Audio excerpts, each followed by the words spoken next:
चुप करिए, चुप करिए। मैंने कहा ना, मुझे कुछ नहीं सुनना। प्लीज चले जाइए यहाँ से। मुझे सिर्फ नफरत है आपसे, सिर्फ नफरत। मिस्टर हक, चले जाइए यहाँ से, वरना मैं खुद को ख़त्म कर लूँगी। मार दूंगी मैं खुद को। यह कहकर एहसास बेतासा रोने लगी और चिल्लाने लगती है। उसे ऐसे देखकर अधिकार भी बेतासा रोने लगता है, वो अपने आंसू साफ करते हुए। मिस सास, मैं जा रहा हूँ यहाँ से। जाने से पहले बस इतना कहना है कि मिस सास, आप मेरी नज़र में अभी भी वही लड़की हैं जिसे मुझसे मेरे दिल से पहले मेरी रूह ने अपने लिए चुन लिया था। मिस आस, आपका मिस्टर हक आपको देखकर, आपके लिए और सिर्फ आपकी वजह से जीता है। आप नहीं तो मिस्टर हक भी नहीं। आप मेरी नज़र में आज गंगा जल से कहीं ज़्यादा पवित्र है। मेरी पाक मोहब्बत सिर्फ आपकी पाक रूह की ख्वाहिश रखती है। इसे आपके अलावा या आपकी जगह कुछ और नहीं चाहिए। मुझे पता है आप भी मुझसे मोहब्बत करती हैं। इस मोहब्बत में आपके इकरार का मैं हमेशा इंतजार करूंगा। आप इकरार करें या ना करें, आप जब भी पीछे मुड़कर देखेंगी, मैं हमेशा आपके साथ रहूंगा, आपकी ढाल बनकर। अधिकार सिंघानिया की मोहब्बत, उसका वजूद और उसकी हर एक सांस उसकी मिसास पर शुरू और उन्हीं पर ख़त्म होती है। आपकी लड़ाई सिर्फ आपकी नहीं, मेरी जंग बन चुकी है। और आपको इंसाफ दिलाना मेरा मकसद। मिसास, I love you forever and ever and ever, मरते दम तक। यह कहकर अधिकार तेजी से वहां से निकल जाता है। एहसास उसके जाते ही दरवाजे की तरफ देखती है और बेतासा रोने लगती है। 10 दिन बाद, इश्क गुनाह है तो ये गुनाह कर दिया तूने। तुझे मोहब्बत हो चुकी है, तू दीवानी बन चुकी है। तू इस दुनिया में मरकर मोहब्बत की जन्नत में जिंदा हो चुकी है। अब कुछ नहीं हो सकता तेरा, तू बर्बाद हो गई है। खुश हो जा, जश्न मना अब। और सुन ले दीवानी, दिल की गलियों से गुजरकर मोहब्बत के ठिकाने पर पहुंचना आसान है, पर वहां से बाहर निकलना नामुमकिन है। मोहब्बत की दरों दीवारें अपने दीवानों को कभी अपने महबूब के बिना सुकून से जीने नहीं देती। उससे दूर होकर तुम जब जब इस दुनिया को दिखाने के लिए हंसोगी, तुम्हारा दिल चीख चीख कर रोएगा। जब जब तुम आईना देखोगी, तब तब तुम्हें खुद में उसका वजूद दिखेगा। तुम्हारे दिल का खालीपन तुम्हारी रूह को नोच नोच कर खाता रहेगा। तुम्हें तुम्हारे इस एक दिल के 1000 टुकड़े नजर आएंगे। उस दिन जिसे तुम खुद से दूर करना चाहोगी, तुम्हारा खुद का दिल तुम्हारी बात मानने से इनकार कर देगा। इस दुनिया में जो इंसान अपनी मोहब्बत को बेजार करता है, वो एक दिन उसी की मोहब्बत के लिए तड़पता है, चीखता है और चिल्लाता है। उस दिन वो ऊपर वाला उसका तमाशा देखता है, हंसता है उसकी बेबसी पर। यह कायनात हर इंसान को हर दिन हर पल एक नए शख्स से रूबरू करवाती है। उसमें से कुछ के दिल के तार तुम्हारे दिल के तार से जुड़ जाते हैं, और वही कायनात उन कुछ में से एक शख्स चुनकर उसकी रूह तुम्हारी रूह से जोड़ देती है। वो ही मोहब्बत है, और ये मोहब्बत हर किसी को हासिल नहीं होती। मोहब्बत की गलियों में करोड़ों आशिक अपनी मोहब्बत से मिलने की एक आस में भटकते भटकते मौत की गहरी नींद में सो जाते हैं। उनमें से कुछ ही अपनी मोहब्बत को अपने माथे की लकीरें बनाकर इस जमी पर आते हैं। तो उसी कुछ में से एक वो खुशनसीब है जिसकी मोहब्बत की लकीरें तेरे माथे पर चमक रही हैं। मत करो, मत करो ये गुनाह, रुक जाओ। आज जिसकी मोहब्बत तुम ठुकरा रही हो, कल उसके लिए दुआ करती फिरोगी। याद रखना, जिस मोहब्बत से तुम आज दूर भाग रही हो, कल उसी मोहब्बत को ढूंढती इस खुदा के पास आओगी। मुझे और इस खुद को अब उस दिन का इंतजार रहेगा। मिस हास, मैं जा रहा हूँ, जा रहा हूँ मैं। मिस्टर हक, एहसास एक जोर की आवाज के साथ चीख उठती है। बहू, बहू क्या हुआ तुझे? उसकी बगल में ही लेटी पल्लू बुआ भी उसकी आवाज सुनकर हड़बड़ाते हुए जागती है। एहसास पसीने से तरबतर डरी सहमी नजरों से इधर उधर देखने लगती है। खुद को सही सलामत अपने रूम में अपने बेड पर देखकर उसे तसल्ली होती है कि वो अभी अभी सपना देख रही थी। एहसास अपनी बगल में बुआ को बैठी देखकर राहत की एक लंबी सांस खींचती है। पल्लू बुआ साइड पर रखे टेबल से एक गिलास पानी उठाकर उसे देती हैं, और फिर उसका सर सहलाते हुए, बहू क्या हुआ? कोई डरावना सपना देखा था क्या? अभी तुम ठीक हो ना? एहसास सक पकाती हुई अपना पसीना पोंछते हुए, हाँ, हाँ बुआ जी, मैं बिल्कुल ठीक हूँ। बस एक सपना देखकर डर गई। सॉरी, आपकी नींद खराब हो गई। पल्लू बुआ अपने दुपट्टे से एहसास का मुंह पोंछते हुए, अरे पागल बच्ची, ऐसे कोई डरता है क्या? मैं हूं ना तेरे साथ, तो क्या होगा तुझे? चल, अभी सुबह होने में बहुत टाइम है, तू सो जा बहू, मैं यहीं तेरे पास हूँ। डरना बिल्कुल भी मत। यह कहकर वो एहसास को लिटाकर उसका सर सहलाने लगती हैं। एहसास भी उनकी प्यारी थपकी से अपनी आंखें बंद कर लेती है अधिकार ने जाते हुए कहा था कि मैं तेरा ख्याल रखूं। पता नहीं मेरा बच्चा कहाँ गया है। किस बिजनेस मीटिंग के लिए हमसे इतने दिन दूर रहा है। 10 दिन हो गए हैं, एक बार भी उसकी आवाज़ नहीं सुनी। फोन ना करता है और ना उठाता है। ऐसे बिना बताए कौन जाता है। कब आएगा ये भी नहीं पता है। लेकिन तू फिक्र मत कर, वो जल्दी आ जाएगा। कितने दिन दूर रह पाएगा तुझसे। बहुत जल्द वापस आएगा। अच्छे से हम दोनों मिलकर उसके कान खींचेंगे। ये कहकर पल्लू बुआ मुस्कुराने लगती हैं, पर उनकी आंखों में इस वक्त आंसू थे। वहीं एहसास की आंखों के कोने से बेतासा आंसू बह रहे थे। खुद ही खुद से उलझी हुई एहसास मन ही मन चीखते हुए, मिस्टर हक, कहाँ चले गए आप। मैंने खुद से दूर जाने को कहा था, मेरी जिंदगी से, मेरी आंखों से दूर नहीं। क्यों है इतने जिद्दी आप। क्यों दिल दुखा रहे हैं मेरा। नहीं कर सकती मैं आपसे मोहब्बत। इस मोहब्बत के काबिल नहीं हूँ मैं। लौट आइए ना। मत करिए मुझे पाने की जिद। मैं उस ऊपर वाले की बनाई वो सफ़ेद चादर हूँ जिस पर उसने काला स्याह रंग भर दिया है। इस पर आपकी मोहब्बत का रंग नहीं चढ़ सकता अब। नहीं है इजाज़त मेरे ज़मीर को मोहब्बत करने की। नहीं है इजाज़त मुझे ख्वाब देखने की, दुनिया बसाने की। ये बेइज्जत लड़की आपकी इज्जत पर एक कलंक है। आपकी पाक मोहब्बत नापाक हो जाएगी मेरे छूने से। नापाक हो जाएगी आपकी मोहब्बत। ये कहकर वो बिलखने लगी। बुआ को जैसे ही लगा कि एहसास रो रही है, उन्होंने उसे अपने सीने से लगा लिया। उन्हें लगा कि एहसास उनकी बातों को सुनकर रोने लगी है। मत रो बेटा, आ जाएगा वो। क्यों तड़पा रही है खुद को भी और अपने अंदर पल रही नन्ही जान को भी। सो जा बहू, बस चुप हो जाओ। बुआ एहसास को संभालने की कोशिश करती रही। काफी देर बाद एहसास को बुआ की थपकियों से नींद आ गई। ऑफिस, बस्तर, मिस्टर हक कहाँ हैं। आप कुछ बता क्यों नहीं रहे उनके बारे में। वो कभी भी ऐसे बिना बताए ऑफिस का काम पेंडिंग छोड़कर कहीं नहीं गए हैं। फिर आज ये सब कैसे हो गया। कहाँ है वो। एहसास बस्सल पर चिल्लाते हुए कहती है। बस्सल हाथ बांधे सर झुकाए। आई नो, तुम्हें लगता है कि मैं अधिकार के बहुत क्लोज हूँ। उसके बारे में सब कुछ पता होगा मुझे, इसलिए तुम ये सवाल मुझसे कर रही हो। पर सच में मुझे कुछ नहीं पता कि अधिकार कहाँ है और कैसा है। पिछले 10 दिनों से मेरी अधिकार से कोई बात नहीं हुई है। इस बीच ना उसने मुझसे कोई कांटेक्ट करने की कोशिश की है। मेरा भरोसा करो, मुझे कुछ नहीं पता है। मैं बस इतना जानता हूँ कि वो इस शहर से कहीं बाहर गया है। उसकी बात सुनते ही एहसास अपने हाथ में ली हुई फाइल जोर से टेबल पर पटकते हुए, बस यही जवाब। इन 10 दिनों में आपने इसके अलावा कोई जवाब दिया ही नहीं है। आपको लगता है कि मुझे कुछ समझ नहीं आता। मुझे अच्छे से पता है कि आप सब जानते हैं, पर मुझे बताएंगे कुछ नहीं। तो ठीक है, अब मैं दोबारा ये सवाल नहीं करूँगी। नहीं जानना मुझे कि वो कहाँ हैं, कैसे हैं। मुझे कोई फर्क नहीं पड़ता किसी के होने या ना होने से। यह कहकर एहसास तेजी से केबिन से बाहर निकल जाती है। भाई बसल, जिसकी आंखों में इस वक्त आंसू थे, वो एहसास को जाते हुए देखकर मुस्कुराते हुए, इन दोनों की मोहब्बत इनकार के कांटों से गुजरकर इकरार की मंजिल पर कब पहुंचेगी। दोनों के दिल में एक दूसरे के लिए बेपनाह मोहब्बत है। फर्क बस इतना है कि एक को यह एहसास हो चुका है और एक अभी भी इस सच से भाग रही है। इन 10 दिनों में 10,000 बार तुमने यही कहा है कि तुम्हें उससे फर्क नहीं पड़ता, और हर बार तुम्हारे अल्फाज, तुम्हारी आंखें बस अधिकार के नाम पर ठहर जाती हैं। मुझे सच में नहीं पता कि अधिकार कहाँ गया है। मैं बस इतना जानता हूँ कि वो तुम्हारे ही लिए तुमसे दूर गया है। अधिकार कहाँ है तू। जल्दी आ जाना। देख तेरी मिसास मेरी बैंड बजाती रहती हैं। वो पागल कह नहीं रही, पर तुझे बहुत मिस करती है। ये कहकर बसल मुस्कुराने लगा। इधर एहसास तेजी से बाहर जा रही थी कि तभी वो किसी से टकरा गई। वो लड़खड़ाकर गिरती इससे पहले किसी ने उसे मजबूती से अपनी बाहों में थाम लिया। एहसास आंखें बंद किए हुए ही मुस्कुराते हुए, मिस्टर हक। एहसास तेजी से अपनी आंखें खोलती है। सामने देखकर उसकी आंखों के किनारे से आंसू की एक बूंद बह जाती है। सामने अधिकार नहीं, रियान खड़ा था। सॉरी, आप गिर रही थी इसलिए पकड़ लिया।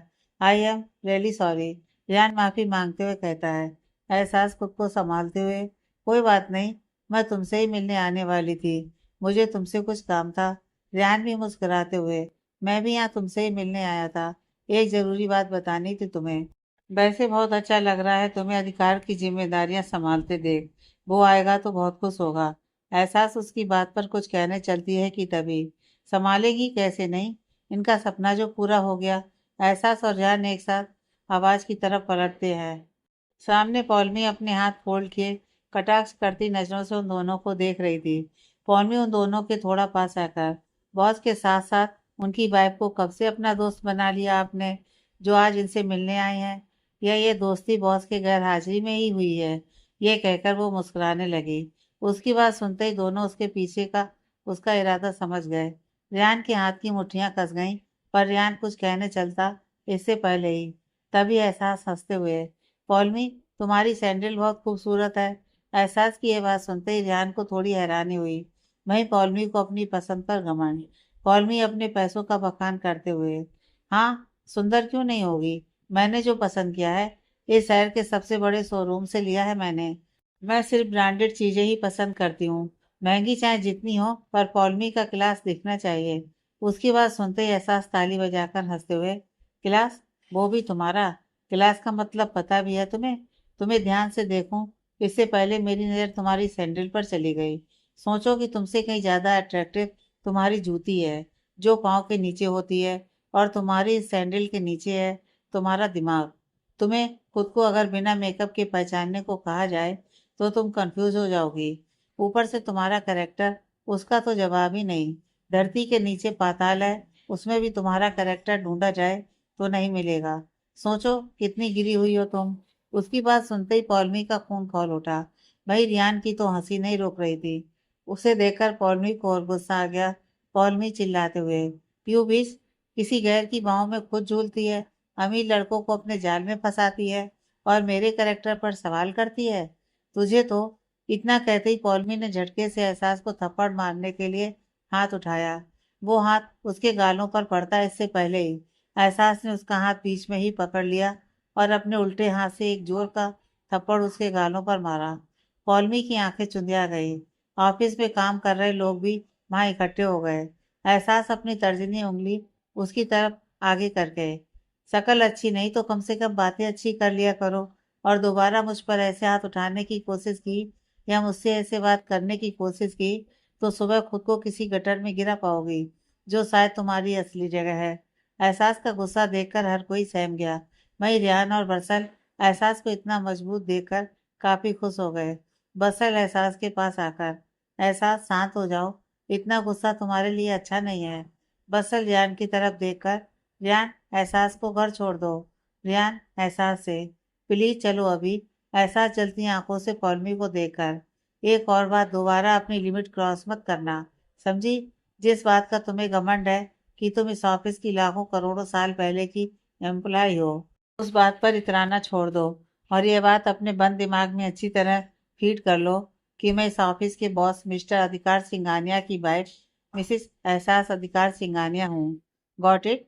एहसास से जलन करने में पौलमी सच में भूल गई थी कि एहसास ऑफिस की एक आम स्टाफ नहीं, बल्कि अधिकार की बीवी भी है, यानी कि इस ऑफिस की बराबर मालकिन। ये याद आते ही, या यूं कहें कि एहसास की याद दिलाते ही, पौलमी थोड़ी कमजोर पड़ गई। हालांकि उसके दिल में एहसास के लिए नफरत कम होने की बजाय और बढ़ जाती है, फिर भी अपनी नौकरी जाने के डर से पौलमी एहसास के सामने झुकना ही सही समझती है। पौलमी आंखों में आंसू लाकर हाथ जोड़ते हुए, आई एम रियली सॉरी, मुझसे दोबारा ये गलती कभी नहीं होगी एहसास। एहसास उसकी बात पर बिना कुछ रिएक्ट करे ही वहां से तेजी से निकल जाती है। वही रियान पौलमी के कान के पास जाकर, वैसे तुम अच्छी लग रही हो, आज बस तुम्हारे दूसरे साइड के गाल में ब्रश कुछ ज्यादा लग रहा है। एहसास ने इस गाल में अपने हाथों से नेचुरल ब्रश लगाकर बैलेंस कर दिया। एहसास भी कमाल की है, दिल जीत लेती है कभी कभी। आहा, यह कहकर रेहान हंसते हुए तेजी से एहसास के पीछे भाग जाता है। वहीं बाकी सभी पौलमी को खुद को घूरते देख वहां से डरकर चले जाते हैं। पौलमी आंखों में अंगार लिए अपमान का घूंट पीकर, एहसास, एहसास, तुम्हारी जिंदगी मैंने जहन्नुम न बना दी तो मेरा नाम पौलमी नहीं। इस अपमान का सूद समेत बदला लूंगी तुमसे। तुमने सिर्फ कुछ लोगों के सामने मुझे बेइज्जत किया है ना, मैं तुम्हें पूरी दुनिया के सामने बेइज्जत करूंगी। तुम्हारी इज्जत की धज्जियां उड़ा दूंगी मैं। जिस सरनेम का तुमने आज इतने अच्छे से ढिंढोरा पीटा है, वो सरनेम तुम्हारी वजह से मिट्टी में मिल जाएगा। ऐसा तमाशा बनाऊंगी तुम्हारा कि लोग देखते रह जाएंगे। ये मेरा पौलमी का वादा है तुमसे। ये कहकर पौलमी किसी को कॉल करने लगती है। क्या बकवास है ये नहीं हो सकता, ये कभी नहीं हो सकता। टोनी अपने सामने खड़े शख्स पर चिल्लाते हुए कहता है, उसके सामने सर झुकाए खड़ा आदमी। Sorry, sorry boss. बॉस, पर यह सच्ची खबर है। वो जिंदा है। हमारे आदमियों ने उसे एक गांव में देखा है। टोनी अपने सामने रखे टेबल पर लात मारते हुए। अनुभव राठौड़ जिंदा है? कैसे हो सकता है? उसको हमने अपने इन्हीं हाथों से खाई में धक्का दिया था। फिर कैसे बच सकता है वो? कैसे मुमकिन हो सकता है ये? वो आदमी। बॉस, हमें कुछ नहीं पता कि यह सब कैसे हुआ, पर यह पक्का है कि वो वहीं है। अब हम उसे ढूंढ नहीं पा रहे हैं। उस दिन के बाद वो नजर ही नहीं आया। उसने भी हम सबको देखा था, किसी शैतान की तरह हंसते हुए हमें देखकर भाग गया। हमारे आदमी ढूंढ रहे हैं उसे। वो मिल जाएगा। टोनी चिल्लाते हुए। मिल जाएगा नहीं, मिल जाना चाहिए। अगर ये बात टोनी को पता चली तो वो जिंदा दफना देगा मुझे। और अगर मुझे अनुभव की लाश जल्द से जल्द मेरे सामने नहीं मिली तो मैं तुम सबकी लाशें बिछा दूंगा। अनुभव किसी के हाथ लगा तो सारा खेल बर्बाद हो जाएगा। जाओ और ढूंढो उसे।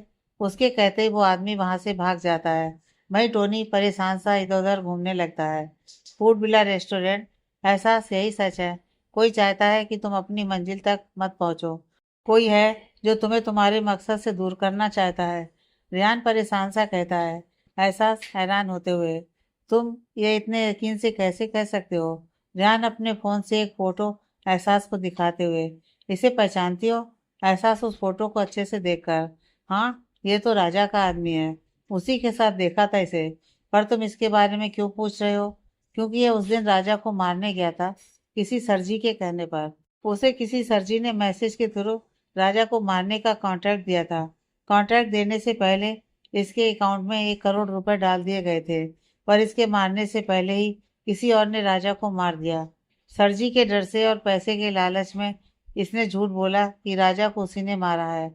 अभी वो भी मेरे कब्जे में है।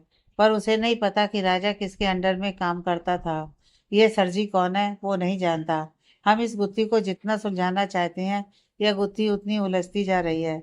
हम सच के करीब आकर सच से दूर हुए जा रहे हैं। ये कहकर रेहान गुस्से में टेबल पर अपना हाथ मारता है। एहसास भी उदास होकर, ये सब क्या हो रहा है? मैं अपनी जिंदगी जितना सुलझाना चाहती हूँ वो उतनी उलझती जा रही है। पर मैं हार नहीं मानूंगी। ये राज बाहर आकर रहेगा। वैसे भी मैं जिसे ढूंढ रही हूँ वो खुद मेरे सामने आना चाहता है। रेहान हैरानी से। क्या? एहसास अपनी बात पर गौर करते हुए। वो कुछ नहीं। अब तुम जाओ और कोशिश करो इस आदमी से कुछ भी क्लू मिल जाए। एक क्लू भी हमारी बहुत मदद कर सकता है। रेहान खड़े होकर। और तुम? एहसास शांत स्वर में। मैं कुछ देर बाद घर चली जाऊंगी। तुम्हारे साथ घर जाना ठीक नहीं है। पैसे भी मुझे अकेले रहने का मन है। रेहान उसकी उदासी देखकर। कोई बात नहीं।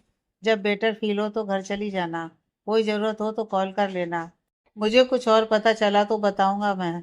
आप ध्यान रखना अपना। बाय। ये कहकर रेहान वहां से चला जाता है। भाई एहसास उस रेस्टोरेंट को ध्यान से देखते हुए। ये वही जगह है जहां हम पहली बार मिले थे। अगर मुझे पता होता कि यह मोड़ मेरी जिंदगी में इतनी उलझने ला देगा तो मैं अपना रास्ता तभी बदल लेती। आपके आसपास होने से घबराती थी मैं। अब जब आप नहीं हैं तो बेचैन क्यों हो रहा है दिल? क्यों? कहीं सुकून नहीं मिल रहा मुझे। आज से 2 दिन बाद राखी है। अनु को बहुत मिस करूंगी मैं। काश आप दोनों मेरे सामने होते। एक दर्द भूल ही नहीं पा रही। आप भी मुझे सता रहे हैं। क्यों कर रहे हैं आप मिस्टर हक मेरे साथ ऐसा? क्यों मुझे तंग कर रहे हैं सब? नहीं हूं मैं इतनी स्ट्रांग जितनी सब समझते हैं। सब मुझे तंग कर रहे हैं। और आप? आपको तो पता है मैं अकेली हूँ। आप फिर भी बिना बताए चले गए मुझे छोड़कर। कोई मुझे संभालता क्यों नहीं है? सब अकेला क्यों कर देते हैं मुझे? क्यों? ये कहकर एहसास सर झुकाकर रोने लगती है। 2 दिन बाद। एहसास सब कुछ हो गया ना? ध्यान से देख लो कुछ छूटा तो नहीं है। कुछ रह गया हो तो किसी सर्वेंट को भेजकर मंगा लेना। अब मैं शावर लेने जा रही हूँ। स्नेहा जी बाहर हॉल में चिल्लाते हुए कहती है। अंदर किचन में कॉफी बना रही एहसास भी उन्हीं की तरह चिल्लाते हुए। ठीक है आंटी, आप जाइए, मैं आपकी कॉफी कमरे में भिजवाती हूँ। और हाँ, ज्यादा शावर मत लीजिएगा, कल आपको बुखार था। स्नेहा उसकी बात सुनकर हंसते हुए। ठीक है, ध्यान रखूंगी। ये कहकर वो अपने कमरे की तरफ चली जाती हैं। तभी पल्लू बुआ किचन में आते हुए। हे भगवान, तुम दोनों सास बहू की लड़ाई ही ठीक थी। जब से एकजुट हुई हो पूरा घर सर पर उठाकर रखती हो। आज क्या नया तूफान मचा रखा है तुम सास बहू ने? यह कहकर बुआ जी हंसने लगती हैं। एहसास उन्हें अपने हाथ से बेसन का लड्डू खिलाते हुए। पहले ये टेस्ट करके बताइए कि कैसा बना है। पल्लू बुआ लड्डू खाकर एहसास का हाथ चूमते हुए, इतने अच्छे बने हैं कि मन कर रहा है कि लड्डू के साथ तेरा हाथ भी खा जाऊं। वैसे बहू, तुझे कैसे पता कि अधिकार को बेसन के लड्डू बहुत पसंद है? एहसास हैरानी से पल्लू बुआ की तरफ देखकर, मिस्टर हक को बेसन के लड्डू पसंद है? हाँ, और नहीं तो क्या। अधिकार को अनंता के हाथ के लड्डू बहुत पसंद थे। वो हर हफ्ते उसके लिए चुपके से मेरे हाथों लड्डू भिजवाती थी। जब से अनंता हमारी जिंदगी से दूर हो गई, तब से अधिकार ने मिठाइयाँ खानी छोड़ दी। चल, हो सकता है मेरे बच्चे का ये व्रत तेरे हाथ के बने लड्डुओं से टूट जाए। ये कहकर पल्लू बुआ एहसास की भलाइयाँ लेने लगती हैं। एहसास उदास होकर, पर वो तो यहाँ नहीं है, कैसे खाएंगे वो मेरे हाथ के बने लड्डू? पल्लू बुआ एहसास का चेहरा अपनी तरफ कर गए। मुझे पता है तुझे उसकी बहुत याद आती है, पर तू चिंता मत कर। मुझे यकीन है कि आज के दिन वो जरूर आएगा। आज राखी है। अधिकार कभी राखी के दिन आस्था से दूर नहीं रहा है। आज वो जरूर आएगा। एहसास को उनकी बातों में एक उम्मीद की किरण नजर आती है। उसकी आंखें चमक उठती हैं। एहसास चहकते हुए, क्या सच में आज वो घर आ जाएंगे? आस्था तो अपने कैंप में है। मिस्टर हक वहीं आकर से राखी बंधवाकर चले गए तो? यह सुनते ही पल्लू हुआ एहसास के सर पर हल्की चपत लगाकर, अपने पति की याद में जोगन बन गई है तू। जल्दी, आस्था रात में ही घर आ गई थी। थकी है इसलिए अपने कमरे में सो रही है। यह सुनते ही एहसास की आंखें बड़ी हो जाती हैं। क्या? आस्था घर आ गई है? मतलब आज मिस्टर हक भी वापस आ जाएंगे? अरे, गालों की लाली तो देखो। ऐसे लग रहा है जैसे 12 दिनों का नहीं, 12 सालों का इंतजार खत्म होने वाला है। बड़ी बेकरार हो अपने पिया जी से मिलने को, पल्लू बुआ से छेड़ते हुए कहती हैं। उनकी बात सुनते ही एहसास शर्मा जाती है, पर अगले ही पल कुछ सोचकर, नहीं, मुझे उनके आने का कोई इंतजार नहीं है। बुआ, मैं अपने कमरे में जा रही हूँ। ये कहकर एहसास कुछ सुने बिना तेजी से अपने कमरे की तरफ भाग जाती है। वहीं पल्लू बुआ एहसास के चेहरे के बदलते हुए भाव देखकर थोड़ा हैरान होकर, बहू को अचानक क्या हो गया? अभी तो अच्छा भला हंस रही थी। अच्छा, हो सकता है अधिकार की याद आ गई हो। यह कहकर वो भी किचन से चली जाती हैं। इधर एहसास आईने के सामने खड़े होकर खुद को अंदर ही अंदर से झकझोरती हुई, आज राखी है। एहसास, तू इतनी खुदगर्ज कैसे हो सकती है? किसी गैर की याद में कैसे भूल सकती है इस दिन को, अपने अनु को, उसके लिए बनाई राखी को? एहसास, कैसे कर सकती है तू ये? कैसे भूल सकती है तू अनु को, अपने मकसद को? अगर तू चाहती तो इस राखी से पहले अपने अनु को खोज निकालती। तू चाहती तो अब तक तेरा अनु तेरे साथ होता, पर नहीं। तू तो इस बड़े से घर के ऐशो आराम में, लोगों के प्यार में, अपने मिस्टर हक की मोहब्बत में सब कुछ भूल गई। उसकी याद में तुझे आज का दिन, अपना अनु कुछ भी याद नहीं रहा। एहसास तो भूल गई अनु को, जो आज सिर्फ और सिर्फ तेरी वजह से ही तुझसे दूर है। भूल गई तू उसे? नहीं नहीं, नहीं, मैं नहीं भूली अपने अनु को। मैं कभी नहीं भूल सकती उसे। तुम झूठ बोल रही हो। नहीं है मुझे मिस्टर हक से मोहब्बत। नहीं कर रही उन्हें मैं याद, और ना मुझे उनका इंतजार है। मैं क्या करूं? मैं अकेली पड़ गई हूँ। मैं जितना इन गुत्थियों को सुलझाना चाहती हूँ, ये उतने उलझते जा रहे हैं। नहीं पहुंच पा रही मैं अनु तक। अनु तक पहुंचने का सिर्फ एक जरिया बचा था, राजा। उसे भी किसी ने मार दिया। अब कैसे पहुंचूं मैं उस तक? मैं बहुत कोशिश कर रही हूँ, मेरा यकीन करो। मैं खुदगर्ज नहीं हूँ, नहीं हूँ मैं खुदगर्ज। प्लीज मेरा यकीन करो, मैं खुदगर्ज नहीं हूँ। नहीं हूँ मैं खुदगर्ज। ये कहकर एहसास बिलखने लगी। एहसास, कोई पीछे से एहसास को आवाज देता है। एहसास झटके से पीछे देखती है। सामने वर्षा खड़ी थी। उसे देखते एहसास फपक करती है। वर्षा जल्दी से उसे अपने सीने से लगाकर, एहसास, एहसास क्या हुआ तुम्हें? तुम ऐसे रो क्यों रही हो? एहसास बेतासा रोते हुए, वर्षा, वर्षा उसको बड़ी मुश्किल से सामने करके उसका चेहरा अपने हाथों में लेकर, एहसास, एहसास, मुझे बताओ क्या हुआ? तुम्हें किसी ने कुछ कहा है क्या? प्लीज, प्लीज बताओ मुझे क्या हुआ, और रोना बंद करो पहले। एहसास सिसकते हुए, वर्षा, मैं खुद गर्ज नहीं हूँ। मैं अनु को नहीं भूली। मुझे मुझे याद है कि मैं अनु को ढूंढने आई हूँ। मैं क्या करूँ? मैं नहीं पहुंच पा रही अनु तक। मैं बुरी नहीं हूँ, नहीं हूँ मैं बुरी। ये कहकर वो फिर से रोने लगती है। वर्षा उसकी बात सुनकर उसे पहले बेड पर बिठाती है, फिर पानी पिलाकर उसके आंसू पोंछते हुए, पहले तुम रोना बंद करो। और किसने कहा कि तुम खुद गर्ज हो, बुरी हो? एहसास, तुम इस दुनिया की सबसे अच्छी बहन हो। मुझे पता है तुमने अनु को ढूंढने के लिए अपनी जी जान लगा दी है। उसे खोजने में तुम अपनी अपने बच्चे की भी परवाह नहीं करती हो। मेरे लिए तुम किसी देवी से कम नहीं हो। तुम्हारी मुस्कुराहट, तुम्हारी सहन शक्ति ही मुझे जीवन का हौसला देती है। मैं अपनी नॉर्मल जिंदगी सिर्फ इसलिए जी पाती हूँ क्योंकि तुम मेरे पास हो, मेरे सामने हो। तुम्हें देखती हूँ तो मुझे दुनिया की सारी तकलीफें बहुत छोटी लगती हैं। और वैसे भी भगवान चाहेंगे तो वो जरूर मिल जाएगा। कब तक दूर रह पाएगा अपनी एंजल से? एहसास, फिर कभी मत कहना कि तुम खुद गर्ज हो। एहसास उसकी बात सुनकर थोड़ा शांत होकर, पर मैं अपनी जिंदगी में आगे तो बढ़ गई ना। कैसे मैंने अपनी जिंदगी में नए रिश्तों को जगह दे दी। इन सब की परवाह में अपना मकसद कहीं ना कहीं भूल जाती हूँ। यह गलत है। इतने में ही वर्षा उसके होठों पर अपनी उंगली रखकर, एहसास, तुम कभी गलत नहीं हो सकती।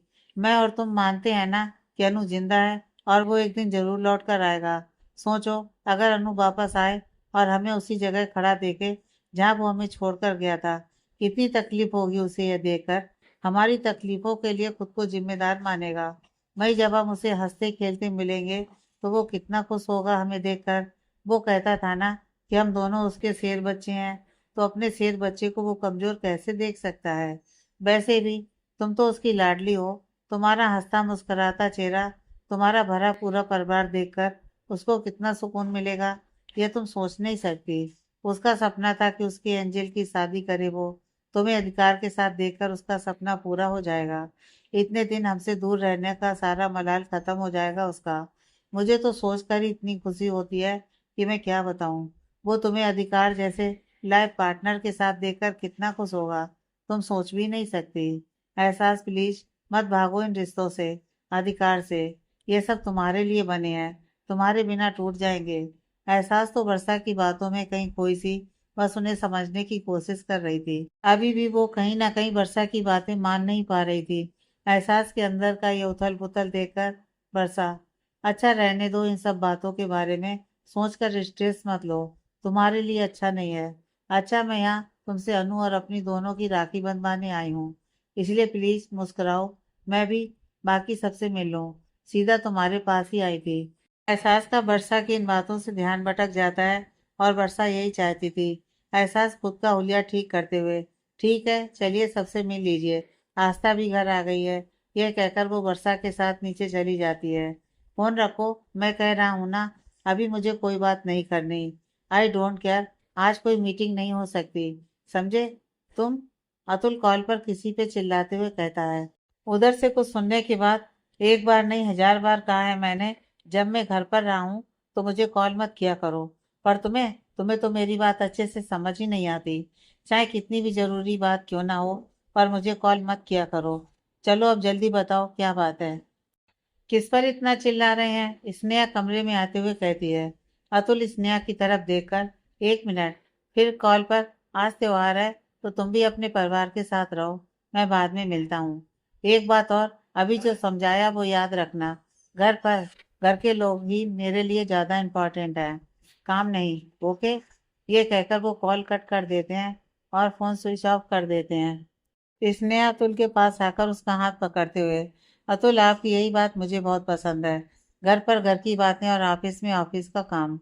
तुमसे खुद को टाइम देने के लिए रिक्वेस्ट नहीं करनी पड़ती है। I like it.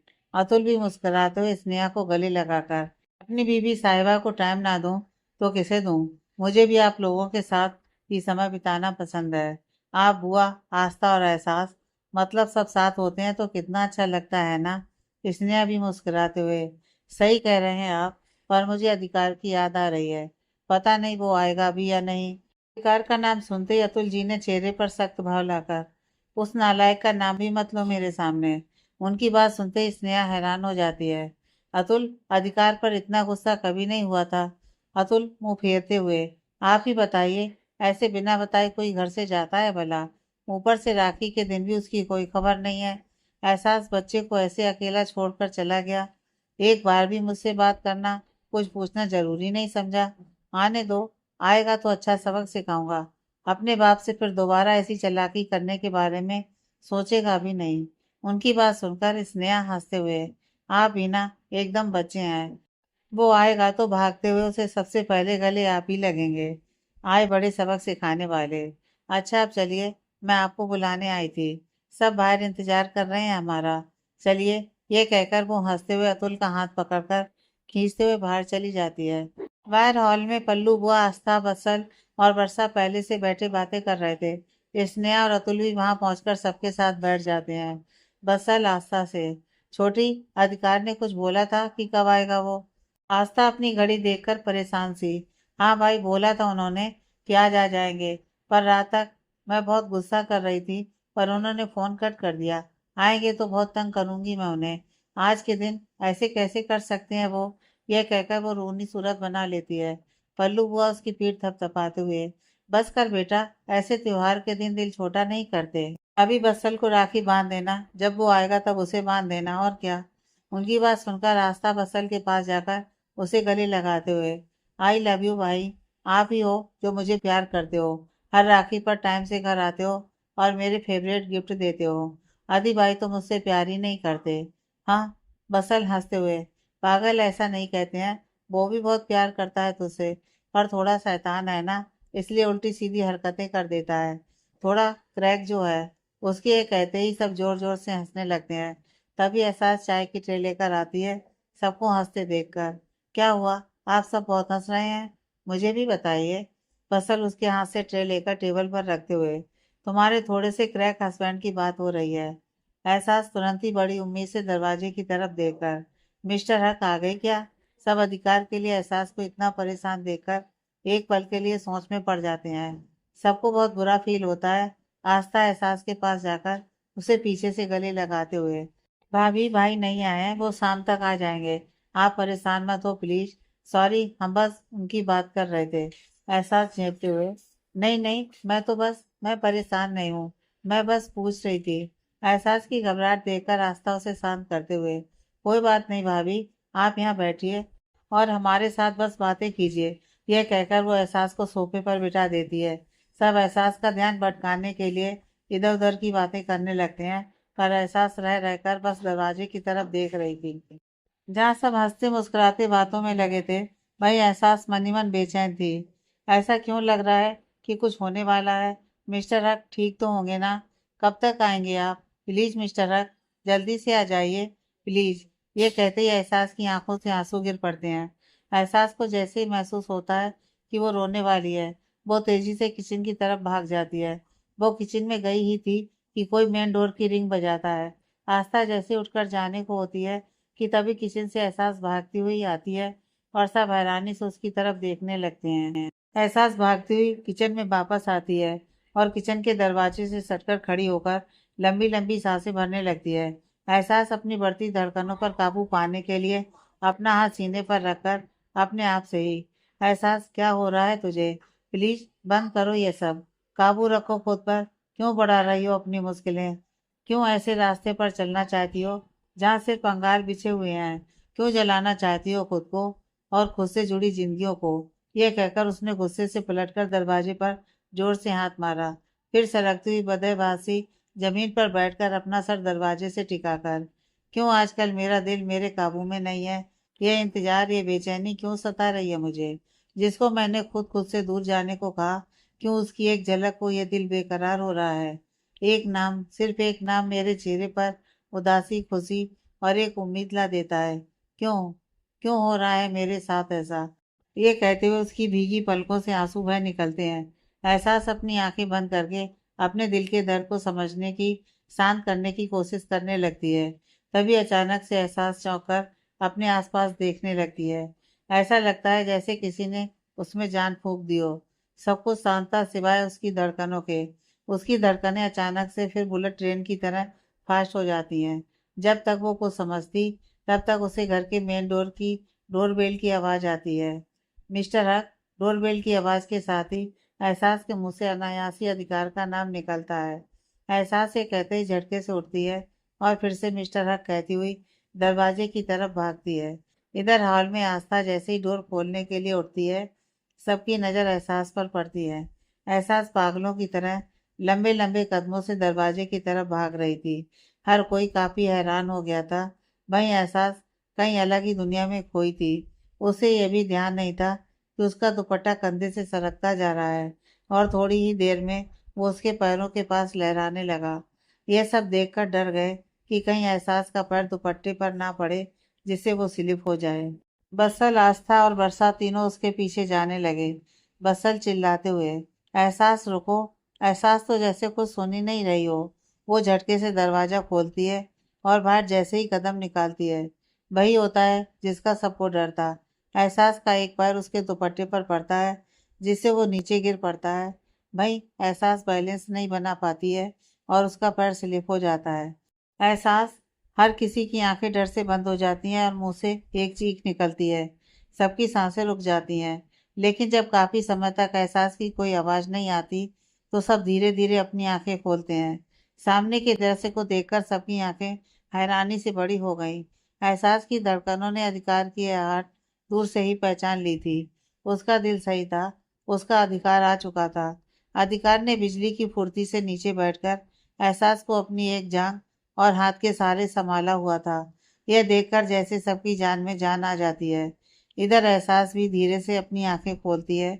जैसे उसकी आंखें अधिकार की आंखों से टकराती हैं, दोनों की धड़कनें रुक जाती हैं। वो पल उनके लिए वहीं थम सा जाता है। खुद को अधिकार की बाहों में देखते ही एहसास की आंखों से आंसू निकल पड़ते हैं। ऐसा लगता है जैसे कितने सालों बाद उसने अधिकार को देखा हो। भाई अधिकार का भी यही हाल था। दोनों एक दूसरे की आंखों में खोए अपने इतने दिनों की बेचैनी को जैसे सुकून दे रहे थे। अधिकार एहसास की भीगी पलकें साफ करके उसके चेहरे पर बिखरे बालों को किनारे करते हुए, आप पागल हो गई थी क्या? आपको कुछ हो जाता तो? एहसास भी धीरे से सिसकते हुए, कहाँ चले गए थे मुझे अकेले छोड़कर? और गए थे तो क्या फर्क पड़ता है आपको, मुझे कुछ भी हो? बहुत फर्क पड़ता है मुझे। आपकी एक खरोंच से मेरी रूह भी कहाँ फुटती है। अपने बारे में नहीं तो हमारे बेबी के बारे में ही सोच सकती है ना। उसे कुछ हो गया तो कैसे जीऊँगा मैं आप दोनों के बिना। अधिकार की कही ये बात सुनते ही एहसास उसी हालत में झटके से अधिकार के गले लग जाती है और जोर जोर से रोने लगती है। अधिकार के साथ साथ बाकी सब भी हैरान हो जाते हैं। अधिकार झटके से एहसास को अपनी गोद में उठाता है और अपने कमरे की तरफ चल पड़ता है। एहसास बेड पर बैठती थी और अधिकार उसकी बगल में उसका हाथ पकड़कर बैठा था। बरसा एहसास का टेम्परेचर चेक करके, एहसास बिल्कुल ठीक है, आप सब परेशान मत हो, इसने स्ट्रेस लिया होगा, थोड़ी वीकनेस है, आराम करेगी तो ठीक हो जाएगी। आप सब प्लीज परेशान मत होइए। स्नेहा एहसास का चेहरा छूते हुए, बेटा ध्यान रखा करो अपना, इस हालत में यह सब अच्छा नहीं है, कोई परेशानी हो तो मुझे बता दिया करो। इतने में ही आस्था उसकी बगल में बैठकर एहसास को गले लगाकर, भाभी किसी से नहीं मुझसे बताया करो, ओके? हम तो फ्रेंड भी हैं ना। आप प्लीज परेशान मत हुआ करो। और देखो अब तो भैया भी आ गए। वैसे भी आपको कैसे पता चला कि बाहर भैया ही आए हैं? यह सुनते ही एहसास झेप जाती है। इतने में ही बसल, छोटी एहसास को छेड़ मत, यह सब इसी की वजह से तो हुआ है। यह एहसास को बिना बताए ना जाता तो वो इतनी परेशान ना होती। इसी को मिलकर मारो सब। उसकी बात सुनते ही अधिकार उसे घूर कर देखता है। बसल तुरंत पल्लू बुआ के पीछे छिप जाता है। पल्लू बुआ अधिकार को घूरते हुए, इसको घूरना बंद कर वरना एक थप्पड़ लगाऊंगी तुझे। ऐसे कौन बिना बताए जाता है? बहू की तबीयत ठीक नहीं है, वरना मार मार कर तेरे गाल लाल कर देती, समझा? यह सुनते ही अधिकार मुंह बना लेता है। वही सब हंसने लगते हैं। बसल चहकते हुए, एक दो मेरी तरफ से भी लगा देना बुआ, एकदम डार्क रेड हो जाना चाहिए। बूजी, मुझे लाल करें ना करें, मैं तेरा बहुत कुछ लाल कर दूंगा। अधिकार की यह बात सुनते ही बसल का मुंह बन जाता है। बाकी सब हंसने लगते हैं। पल्लू हुआ, अच्छा अब सब चलो, बहू को आराम करने दो, ये भी थका आ रहा आया है। राखी का त्योहार हम शाम को मनाएंगे, तब तक सब आराम कर लो। बहू तू कोई चिंता ना करना, कल तेरे पति की अच्छे से खबर लूंगी। शाम को सब टाइम से तैयार होकर नीचे आना, सारा इंतजाम मैं और बड़ी बहू देख लेंगे। स्नेहा भी उनकी हाँ में हाँ मिलाकर, हाँ बुआ चलिए, सब हो ही गया है, जो बचा हुआ काम है वो भी हो जाएगा। सब शाम को टाइम से हॉल में आ जाना। ये कहकर सब धीरे धीरे कमरे से बाहर चले गए। सबके जाते ही अधिकार एहसास के चेहरे के करीब बढ़ने लगा। एहसास से देखकर पीछे जाने लगी। एहसास जितना पीछे जाने की कोशिश करती, अधिकार उतना उसके करीब बढ़ता गया।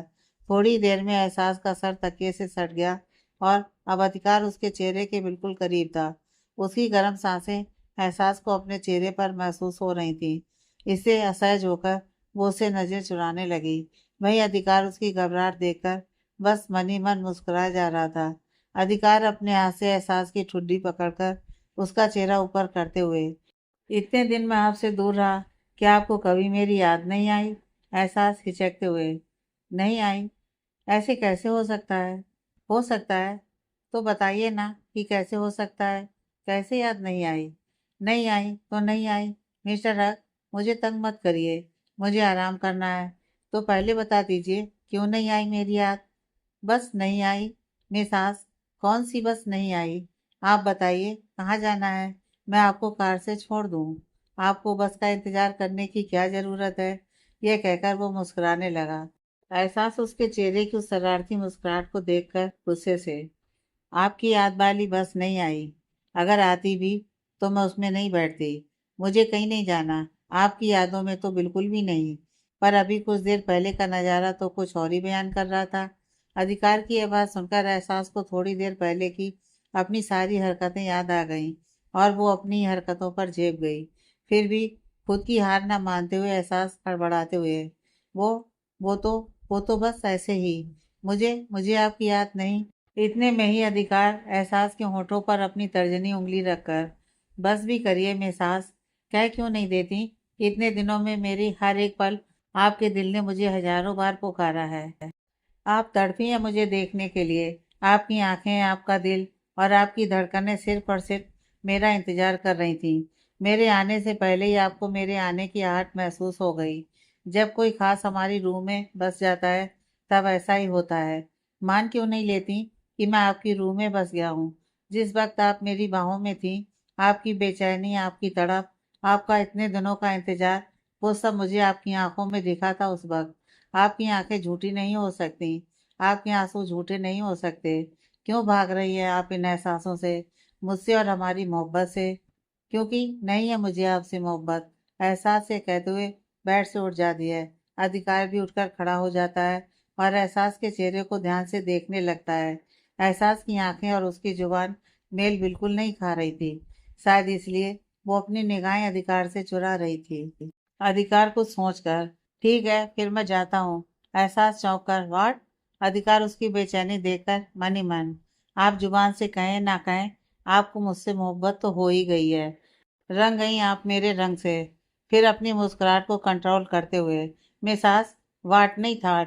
अभी अभी मैंने सोचा कि जब आपको कोई फर्क ही नहीं पड़ता तो क्या मतलब है मेरे रुकने का? उसकी बात सुनकर एहसास बेचैनी से, मैंने ऐसा कब कहा? और क्यों जा रहे हो आप? आप कहीं नहीं जाएंगे। एहसास की यह बात सुनते ही अधिकार झटके से उसे अपनी तरफ खींचता है और अपने सीने से लगा लेता है। एहसास तो कहीं खोस ही जाती है। अधिकार उसकी गर्दन पर फूंक मारते हुए, आप यह भी तो नहीं कहती हैं कि मिस्टर हक, मुझे फर्क पड़ता है? कब कहेंगी? हाँ, बहुत लंबा इंतजार करवा रही हैं। इस एक एक इंतजार का गिन गिन कर बदला लूंगा, वो भी प्यार से। वैसे डरिए मत, आपको छोड़कर कहीं नहीं जा रहा। बस कुछ जरूरी काम है, वही खत्म करने जा रहा हूँ। आप अपना और हमारे बेबी का ध्यान रखना। प्लीज परेशान मत होना और अच्छी सी साड़ी पहनकर रेडी हो जाना। शाम को मिलता हूँ। ये कहकर वो एहसास के कंधे पर चूम लेता है। एहसास इस स्पर्श से शेयर कर अधिकार के कंधे को मजबूती से पकड़ लेती है। वही अधिकार हंस पड़ता है। कुछ ही पल हुए थे कि एहसास झटके से खुद को अधिकार से दूर करती है।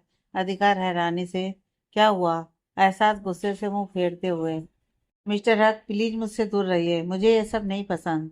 बंद करिए प्यार का राग अपना, हाथ जोड़ती हूँ, मुझसे दूर रहा करिए। अगर आप ऐसे ही करते रहे तो मैं ही ये घर छोड़कर चली जाऊंगी। अधिकार उसकी बेरुखी देखकर दुखी हो जाता है और उसकी आंखें नम हो जाती हैं। फिर कुछ सोचकर, आपको कहीं जाने की जरूरत नहीं है, मैं आपसे ध्यान रखूंगा। पर आप वजह तो बता सकती हैं ना कि क्यों दूर जाना चाहती हैं आप मुझसे? क्योंकि मुझे आपसे और आपके नाम से भी नफरत है। एहसास और ज्यादा बेरुखी से मुंह फेरते हुए कहती है, और मुझे आपसे बेइंतहा मोहब्बत। मुझे आपकी बकवास नहीं सुननी। कहोगी तो हमेशा के लिए खामोश हो जाऊंगा। आप रुकिए यहीं, मैं ही जा रही हूँ। बता रही हो या पूछ रही हो? तो फिर जाओ। हाँ, अच्छा सुनो। एहसास पलट कर, हाँ, तुम मेरा दिल और तुम मेरी धड़कन हो। मैं तुमसे शुरू और तुम पर ही खत्म हूँ। आप रुकिए, आराम करिए, मैं ही चला जाता हूँ। यह कहकर अधिकार तेजी से कमरे से बाहर निकल जाता है। वही एहसास उसके जाते ही औंधे मुंह बेड पर गिरती है और फपक फपक कर रोने लगती है। शाम का समय 5 बजे। हॉल में सारे घर के मेंबर बैठे एक दूसरे से बात कर रहे थे। अधिकार के कहने पर मुकुंद भी राखी बंधवाने घर आया था। अधिकार और मुकुंद के बीच हुई बातें किसी को नहीं पता थी। दोनों काफी नॉर्मल थे। सबने बहुत प्यारी प्यारी ड्रेसेस पहन रखी थी। सब काफी सुंदर लग रहे थे। पल्लू बुआ ने डार्क ग्रीन कलर का नारकली सूट पहन रखा था। उनकी उम्र चाहे कितनी बड़ी हो, उनका दिल 16 साल की लड़की से कम का नहीं था। वैसे भी थोड़ी बूढ़ी होने पर भी पल्लू बुआ काफी सुंदर लगती थी। भाई स्नेहा ने येलो कलर की साड़ी पहन रखी थी। उन्हीं से मैचिंग अतुल ने भी येलो कलर का कुर्ता पैजामा पहन रखा था। आस्था ने डार्क रेड कलर का गाउन डाल रखा था और वर्षा ने सिंपल ब्लू सूट पहन रखा था। भाई हमारे अधिकार और बसर ने जोधपुरी सूट पहन रखा था। बस दोनों का कलर अलग था। भाई अधिकार की लोगों के बीच में ही जिन पर से नजर नहीं हट रही थी वो है एहसास। एहसास ने ब्लू और ग्रे मिक्स शिफॉन की एक सिंपल सी साड़ी पहन रखी थी। उसमें भी अधिकार के दिल पर न जाने कितनी बिजलियां गिर रही थी। अधिकार ना चाहते हुए भी बार बार एहसास को देखने लगता और बसल इसी बात के लिए उसे छेड़ने लगता। पल्लू हुआ बीच में ही चिल्लाते हुए, ये सब लोग ताका ताकी बंद करो और जल्दी से एक जगह पर बैठ जाओ। पहले मैं सबको राखी बांध देती हूँ, ठीक है। उनकी बात सुनकर सब शांति से बैठ गए। पल्लू बुआ ने सबसे पहले अतुल को राखी बांधी। अतुल ने नेक देकर उनके पैर छू लिए। फिर स्नेहा ने मुकुंद को राखी बांध दी और अपना नेक भी ले लिया। उनके बाद आस्था चहकते हुए, अब मेरी बारी है, मेरी बारी। भाभी का तो कोई भाई ही नहीं है। यह बात आस्था के मुंह से अनजाने में निकल जाती है। सब हैरानी और गुस्से से उसे देखते हैं। तब आस्था को एहसास होता है कि उसने क्या बोल दिया। वही एहसास की आंखों से तुरंत आंसुओं की धार निकल जाती है। यह देखकर अधिकार के दिल में एक ठेस उठती है। वो कुछ बोलने चलता है तभी आस्था बहुत उदास होकर, सॉरी भाभी, मेरा ये मतलब नहीं था। I am so sorry. एहसास खुद को संभालते हुए, कोई बात नहीं, मुझे बुरा नहीं लगा। आप राखी बांधिए सबको। ऐसे कैसे उसका कोई भाई नहीं है? बसल एहसास का बड़ा भाई है ना। ये कहते हुए बसल अपनी कलाई आगे कर देता है। एहसास अपलक बसल को देखती रहती है। वहीं बाकी सब बसल की समझदारी के कायल हो जाते हैं। अधिकार के चेहरे पर तो एक लंबी मुस्कुराहट आ जाती है। बसल गुस्से से, ये क्या एहसास, तुम मुझे अपना भाई नहीं मानती? राखी नहीं बांधोगी अपने भाई के हाथ पर? एहसास उसकी बात सुनकर अधिकार और वर्षा की तरफ देखने लगती है। दोनों एक साथ उसे हाँ का इशारा करती हैं। यह देखकर एहसास के चेहरे पर बड़ी सी स्माइल आ जाती है। वो झट से बत्सल के सामने जाती है और उसकी आरती उतारकर उसकी कलाई पर राखी बांधकर उसे मिठाई खिलाती है। एहसास बत्सल में अनुभव का अक्स देखते हुए, अनु, काश तुम मेरे पास होते, मेरे साथ होते। तुम्हारे नाम की राखी मैंने मेरी कलाई पर बांध रखी है। उसकी असली जगह उसे दे दो अनु। वापस आ जाओ कहीं से मेरे पास। एहसास की आंखों से आंसू निकल पड़ते हैं। वही बसल उसके आंसू पोंछते हुए, मैं इतना भी बुरा नहीं हूँ कि तुम मुझे राखी बांधते हुए रोने लगो। लेकिन गिफ्ट के लिए रो रही हो तो यार मत रो। मैं लाया हूँ एक अच्छा सा गिफ्ट तुम्हारे लिए। बसल की इस मासूमियत पर सब हंस पड़ते हैं। एहसास मुस्कुराते हुए, आज के दिन आप ही मेरा गिफ्ट है। थैंक्स बसल भाई। एहसास के मुंह से भाई वर्ड सुनकर बसल की आंखों में आंसू आ जाते हैं। बसल तुरंत एहसास को गले लगा लेता है। वहीं दोनों को ऐसे देख सबकी आंखें नम हो जाती हैं। बसल एहसास को एक गिफ्ट देता है जो उसने पहले ही उसके लिए ले लिया था। अधिकार इशारों ही इशारों से बसल को थैंक्स बोलता है। बसल भी उसे देखकर मुस्कुरा देता है। इसके बाद आस्था अधिकार और बसल को राखी बांधती है और दोनों से गिफ्ट के साथ साथ बड़ा सा नेक वसूलती है। इधर अधिकार भी वर्षा के हाथों खुद को राखी बंधवाता है। इस राखी वर्षा को भी अपना एक भाई मिल जाता है। आज सब बहुत खुश थे। इतने में ही सब हंसी खुशी एक दूसरे की टांग खिंचाई करने लगते हैं। पर वहीं एहसास कहीं ना कहीं अभी भी अनुभव के बारे में ही सोच रही थी। रह रहकर एहसास उसे याद कर रही थी। उसकी यह तकलीफ अधिकार भी देख रहा था। जब काफी देर तक एहसास खुद को संभाल नहीं पाई तो वो उठकर किचन में जाने लगी। एंजल, तभी पीछे से एक जानी पहचानी आवाज सुनाई पड़ते ही एहसास के कदम वहीं रुक जाते हैं। ऐसा लगता है जैसे वो जड़ हो गई हो। एंजल, एंजल, वो आवाज फिर से आने लगती है। एहसास कांपते हुए पलटती है और सामने देखते ही धड़ाम से घुटने के बल जमीन पर बैठ जाती है। सामने वही था जिसका इंतजार एहसास को न जाने कब से था। अनुभव खड़ा था उसके सामने, एंजल का सेवियर। हर कोई हैरानी से उसी को देख रहा था। वर्षा तो फूट फूट कर रोने लगी थी। वहीं अधिकार के चेहरे पर खुशी और दुख दोनों के मिले जुले भाव थे। स्नेहा, मुकुंद और आस्था अभी तक समझ नहीं पा रहे थे कि क्या हो रहा है, पर बसल और पल्लू बुआ अभी तक समझ चुके थे कि एंजल बोलने वाला अनुभव भी हो सकता है। वहीं एक तरफ अतुल था, जिसके चेहरे पर 12 बजे हुए थे। वो ऐसे देख रहा था जैसे उसे अपनी खुद की आंखों पर भरोसा नहीं हो पा रहा था। दो गार्ड बॉय थे जिन्होंने अनुभव को संभाला हुआ था। अधिकार हाथ से उन दोनों को जाने का इशारा करता है और वो तुरंत दोनों वहां से चले जाते हैं। वहीं उनके जाते ही अनुभव डरा सहमा सा इधर उधर देखने लगता है। ऐसा लग रहा था जैसे वो सबसे छिपना चाहता हो। इधर अधिकार एहसास के पास जाकर उसके पास बैठकर, मिस सास, अनु, आपका अनु है ये। देखिए आपका अनु आपके पास आ गया। आपका सेवियर आपके पास आ गया है। जाइए उसके पास, उससे बात करिए। मिस सास, जिस दिन का इंतजार आप इतने दिनों से कर रही थी, वो दिन आ गया। जाइए और जी भरकर रो लीजिए अपने अनु के गले लगकर। जाइए मिस सास, जाइए। एहसास उसकी बात सुनकर पहले एकटक अधिकार की तरफ देखती है, फिर झटके से उठती है और भागकर जाती है। अनु के सीने से लगकर वो बिलख उठती है। हर किसी को एहसास के एक एक चीख में उसका छिपा बेपनाह दर्द और प्यार साफ नजर आता है। एहसास को ऐसे बिलखते देखकर हर किसी की आंखों से आंसू निकल पड़ते हैं। अधिकार का दिल तो जैसे एहसास के साथ बेतासा रो रहा था। उसके आंसू रुक ही नहीं रहे थे। बसल रोते हुए आता है और अधिकार के सीने से लग जाता है। वहीं पल्लू बुआ और आस्था वर्षा को संभालने लगते हैं, पर कोई भी एहसास के पास नहीं जाता, क्योंकि एहसास का रोना आज बहुत जरूरी था। उसके आंसू बहने जरूरी थे। उसका दर्द बाहर निकलना जरूरी था। एहसास बेतासा रो रही थी। सबको रोते देख अनुभव भी किसी छोटे बच्चे की तरह रोने लगा। काफी देर बाद जब एहसास का दिल दर्द से खाली हो गया, तो वो अनु से अलग होकर उसका चेहरा हाथों में लेकर, अनु कहाँ थे तुम? अपनी एंजल को अकेले छोड़कर कैसे चले गए? एक बार भी नहीं सोचा कि तुम्हारे बिना मेरा क्या होगा? क्यों गए मुझसे दूर? हाँ, क्यों गए मुझे छोड़कर? अनुभव एहसास का हाथ छुड़ाकर पीछे हटने लगा। उसके चेहरे पर डर साफ दिख रहा था। एहसास उसे किसी बच्चे की तरह डरा सहमा देखकर 2 कदम पीछे हो गई। तभी आस्था और अधिकार आते हैं और अनुभव के अगल बगल खड़े होकर उसे संभालने लगते हैं। एहसास उन दोनों को सवालिया नजरों से देखने लगती है। आस्था एक गहरी लंबी सांस भरकर, भाभी मैं बताती हूँ, इनकी याददाश्त जा चुकी है। उम्र में बड़े होने पर भी यह दिमाग से 10 साल के बच्चे बन चुके हैं।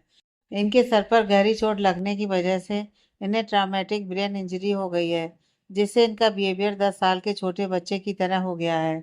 इन्हें सिर्फ एक नाम याद है, एंजल। इस एक नाम एक शख्स के अलावा इन्हें कुछ याद नहीं है। आस्था की बात सुनते ही एहसास और वर्षा के पैरों तले से जमीन खिसक जाती है। एहसास तो अपने कानों पर, अपनी आंखों पर भरोसा ही नहीं कर पा रही थी। कुछ घंटे बाद तड़ाक, एक जोर का थप्पड़ टोनी के गाल पर पड़ता है और वो लड़खड़ाता हुआ मुंह के बल जमीन पर गिरता है। उसके होंठों के किनारे से खून की धार निकल जाती है। अनुभव जिंदा कैसे हो सकता है? टोनी उसी हालत में। मैंने यही बताने के लिए तो कॉल किया था, पर तुमने, एक जोर की लात उसकी कमर पर पड़ती है और उसके आगे के सब टोनी के मुंह के अंदर ही रह जाते हैं। निकलती है तो एक दर्द भरी चीख। ये सरजी बाकी दुनिया के लिए एक इज्जतदार और रईस बिजनेसमैन अतुल सिंघानिया है। मेरे ये दोनों चेहरे सिर्फ तुम जानते हो। तुम्हें पता है कि मैं घर पर मेरे बीवी बच्चों के सामने दुनिया का सबसे शरीफ इंसान बनकर रहता हूँ। वो सब दिन भर मेरे आसपास होते हैं। उनके सामने मैं अपनी सरजी की जिंदगी से जुड़ी बातें नहीं करता। अगर मैं तुमसे बात नहीं कर पा रहा था, तो तुम इतनी जरूरी बात मुझे किसी और तरीके से भी बता सकते थे। एक तो अधिकार जिंदा बचकर वापस आ गए, और दूसरा अपने साथ अनुभव नाम का गड़ा मुर्दा भी उखाड़ लाया। सरजी और अतुल सिंघानिया झुककर टोनी का कॉलर पकड़कर उसका चेहरा अपनी तरफ करके, दो दो गलतियां, एक अधिकार जिंदा वापस आ गया और दूसरा अनुभव को साथ लेकर। मैं तुम्हें अभी इसी वक्त जान से मार दूंगा। इससे पहले अपनी जुबान खोलो और बताओ, यह सब कैसे हुआ? आगे की कहानी नेक्स्ट पार्ट में।